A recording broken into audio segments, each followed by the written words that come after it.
Did you know that idioms are most frequently used in the workplace? A lot of your colleagues use idioms to express themselves. So, if you want to communicate with your colleagues better, or if you want to express yourself better, or if you want to sound smart, it's important to know what idioms are appropriate in the workplace. Let me show you.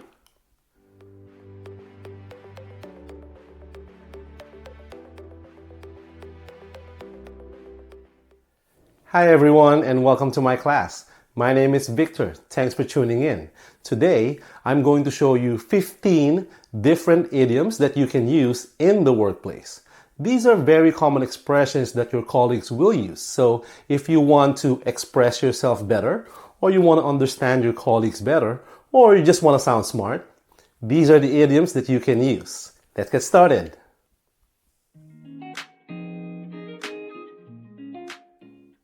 Number 1, show someone the ropes. This idiom means to show someone how to perform a task or how to do an activity. And this is very common at work, particularly when you're brand new or you're just starting out. Here's an example. Timmy started work yesterday and his colleagues showed him the ropes. Show someone the ropes means to show someone how to do an activity or perform a task.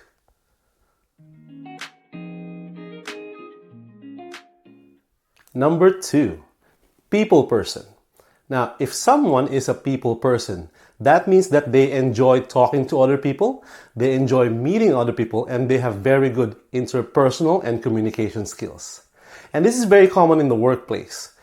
Remember, you need to be a people person if you want to work well with your colleagues. Here's an example. Timmy gets on well and has a friendly relationship with his colleagues. He is definitely a people person.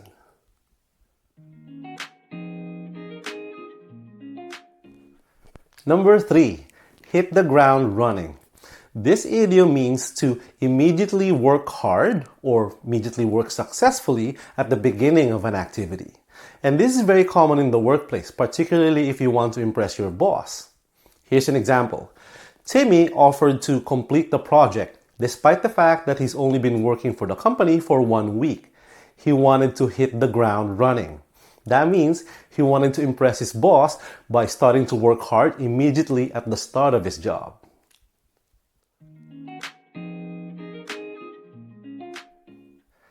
Number 4, think outside the box. This expression means to be imaginative and to be creative by thinking of solutions to a problem that are more than expected or outside what's expected of you. This is very common in the workplace because when you're trying to solve a problem, sometimes you need to think outside what's expected to develop new ideas. Here's an example. Timmy found a revolutionary way to solve the problem of the company. He was thinking outside the box.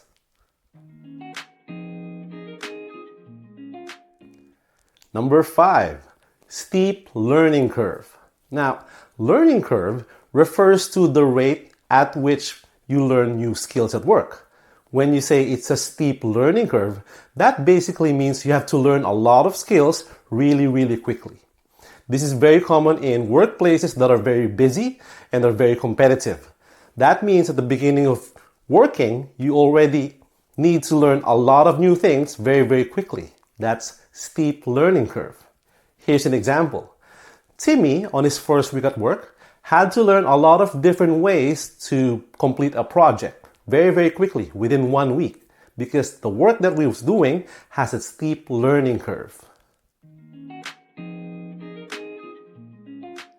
Number 6, do something by the book. Now, when you do something by the book, that means that you perform a task exactly as the rules tell you. Now, sometimes at work, this is necessary because you need to make sure that you're following the rules, regulations, and policies that the company requires. So that means every time you perform a task, you need to make sure that you're following the rules.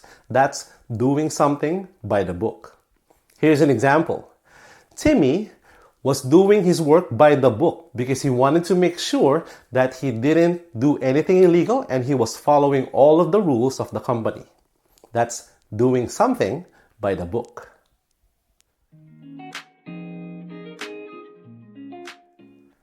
Number 7, be swamped. This expression means to be extremely busy, particularly at work. And you normally use this when you have a lot of deadlines or a lot of projects that you need to complete.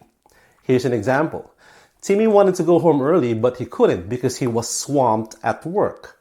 So, be swamped means be extremely busy.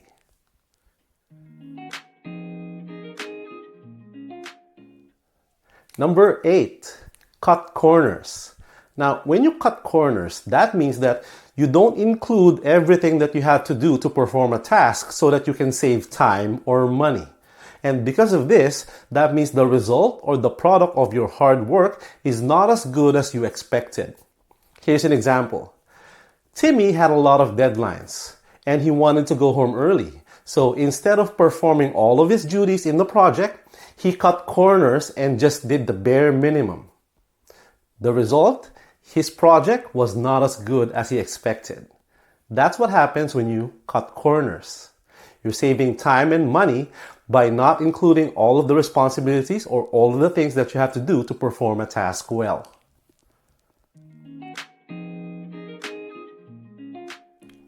Number 9, make short work of something. Now, when you make short work of something, that means that you can easily complete, you can easily do, or you can easily perform a task. Here's an example. Timmy was given a project, but because of his expertise, he made short work of the project and completed it only after a week. Make short work of something, that means to do something very quickly, very effectively.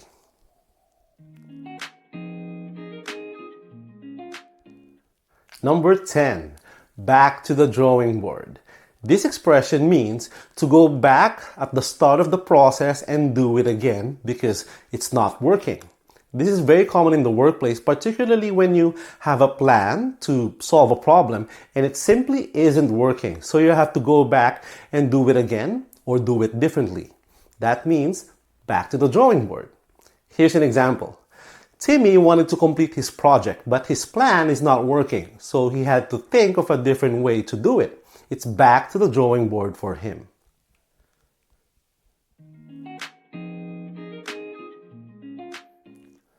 Number 11, on the back burner. Now, when something is on the back burner, that means it is temporarily not being dealt with or not being considered, generally because it's not urgent or it's not very important. This is very common in the workplace when you have multiple projects and you have to prioritize. That means other projects have to be on the back burner because some projects are more important than others. Here's an example.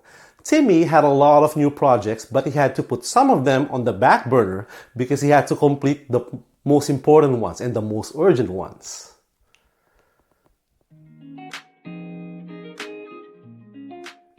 Number 12, it's not rocket science.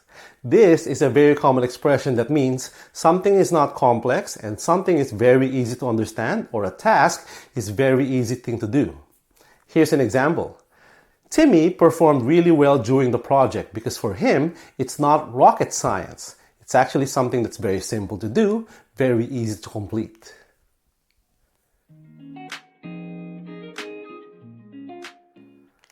Number 13, burn the midnight oil. Now, when you burn the midnight oil, that means to work late into the night. Here's an example. Timmy wanted to go home. It's already 9 p.m., but he's still at work. He is burning the midnight oil. We normally use this idiom to say that we are working past our regular working hours because we have a lot of stuff to complete. Burn the midnight oil.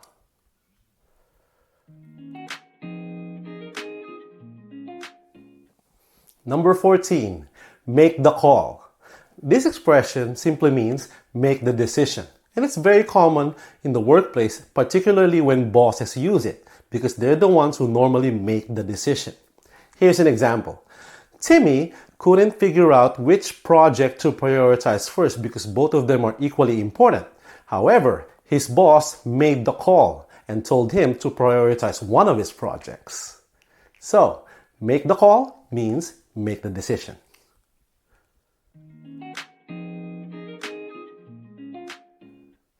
And number 15, call it a day.